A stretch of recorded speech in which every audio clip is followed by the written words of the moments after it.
Best available scheme school parents సంఘం ఆధ్వర్యంలో రోడ్లు భవనాల శాఖ మరియు సినిమాటోగ్రఫీ శాఖ మంత్రివర్యులు కోమటిరెడ్డి వెంకటరెడ్డిని కలిసి తెలంగాణ ప్రభుత్వం పేద విద్యార్థులకు నాణ్యమైన విద్యను అందించాలన్న సదుద్దేశంతో ఎస్సీ ఎస్టీ విద్యార్థులకు బెస్ట్ అవైలబుల్ స్కీమ్ ద్వారా ప్రైవేట్ పాఠశాలల్లో విద్యార్థులకు ఉచిత విద్య అందించాలని ప్రభుత్వం నిర్ణయం తీసుకోవడం జరిగింది.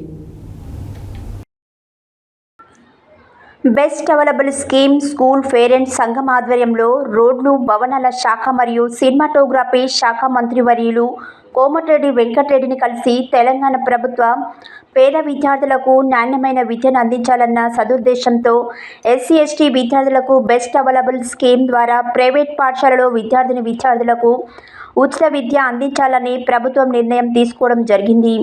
కానీ ప్రభుత్వం నుండి గత 3 సంవత్సరాలుగా ఫీజులు చెల్లించడం లేదు. ఫీజులు చెల్లించకపోవడంతో మేము స్కూల్ నడిపే పరిస్థితి లేదని ప్రైవేట్ పాఠశాల యాజమాన్యం ఫీజులు రానిది విద్యార్థులకు బుక్స్ మరియు నోట్ బుక్స్ స్కూల్ యూనిఫామ్ ఇవ్వడం లేదు. ఫీజులు చెల్లించాలని విద్యార్థుల మీద ఒత్తిడి తీసుకొస్తున్నారని తమరికి తెలియజేస్తున్నాము. అలాగే మా పిల్లలకి అధునాతనమైన ఐఐటి నీట్ విద్యను అందించగలరు అని వినతి పత్రం ఇవ్వడం జరిగింది.